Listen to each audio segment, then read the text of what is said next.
0ல இருந்து 7 வயசு வரைக்கும் ஒரு கிரிட்டிக்கலான பீரியட். ஸோ நீங்க பேரண்ட்ஸா இருந்தீங்கன்னா ஒரு விஷயம் நல்லா தெரிஞ்சு வச்சுக்கோங்க. இந்த டைம்ல ஹியூமன் இன்டராக்ஷன் இல்லைன்னா நம்மளோட பிரெயின் டெவலப்மெண்ட் சுத்தமாவே ஸ்டாப் ஆகிடும்.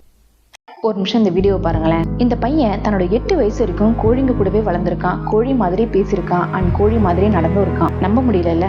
ஆக்சுவலா இது உண்மைதாங்க. 1978 ஃபிஜி ஐஸ்லாண்ட்ல ஒரு ஆல்கஹாலிக் அப்பாவுக்கும் ஒரு மென்டல் இஷ்யூஸ் உள்ள அம்மாவுக்கும் பிறந்த இந்த சின்ன பையன் தான் சுஜித் குமார். ஆக்சுவலா இவங்க இந்திய வம்சாவளியே சேர்ந்தவங்க. வறுமையினால அப்பா அம்மா 2 பேருமே சரியில்லாம போறாங்க. அண்ட் அந்த பையனையும் இந்த கோழிங்கெல்லாம் வளர்க்குற கூட்டத்தோடயே சேர்த்து வச்சு லாக் பண்ணிருக்காங்க. தன்னோட 3 வயசுல இருந்து 8 வயசு இருக்கும் அந்த பையன் கோழிங்க கூடவே தான் இருந்திருக்கான் அண்ட் அதை பார்த்தே வளர்ந்துருக்கான். கோழிங்க மாதிரியே சத்தம் போடுறது, விங்ஸ் வச்சு அடிக்கிற மாதிரி தன்னோட கைகளை வேவ் பண்றது, ஃப்ரூட்ஸ் எல்லாம் கிரவுண்ட்ல போட்டா அதை கொத்தி கொத்தி கோழிங்க மாதிரியே சாப்பிடுறது, எக்ஸாக்டா அவனோட எல்லா பிஹேவியரும் கோழிங்க மாதிரியே இருந்திருக்கு. 1983 இவனுக்கு 8 வயசா இருக்கும்போது இந்த விஷயம் அவனோட கிராண்ட் ஃபாதருக்கு தெரிய வருது. அவனோட இந்த நிலைமையில பார்த்து அவருக்கு பயங்கர ஷாக். ஏன்னா அவனுக்கு ஹியூமன் லாங்குவேஜஸ் தெரியல, சரியா அவனால நடக்கவும் முடியல, மனுஷங்களை பார்த்தாலே பயந்து போறான் அண்ட் அக்ரெசிவாவும் நடந்துக்கிறான். ஸோ இதனால அவனை ஒரு ஹோம்ல அட்மிட் பண்ணி அவனுக்கு ட்ரீட்மெண்ட்டும் கொடுக்குறாங்க. கிட்டத்தட்ட 20 வருஷமா அவனுக்கு தெரப்பி கொடுக்குறாங்க. ரொம்ப ஸ்லோவா கொஞ்சம் கொஞ்சமா இம்ப்ரூவ் ஆனாலும் இன்னமும் அவரால் சரியா பேச முடியல. ஆக்சுவலா இதுல சயின்டிஸ்ட் என்ன சொல்றாங்கன்னா 0ல இருந்து 7 வயசு வரைக்கும் ஒரு கிரிட்டிக்கலான பீரியட். இந்த டைம்ல ஹியூமன் இன்டராக்ஷன் இல்லைன்னா நம்மளோட பிரெயின் டெவலப்மெண்ட் சுத்தமாவே ஸ்டாப் ஆகிடும். ஸோ நீங்க பேரண்ட்ஸா இருந்தீங்கன்னா ஒரு விஷயம் நல்லா தெரிஞ்சு வச்சுக்கோங்க. இயர்லி சைல்ட்ஹுட் டெவலப்மெண்ட் எவ்வளவு இம்பார்ட்டன்ட்னு.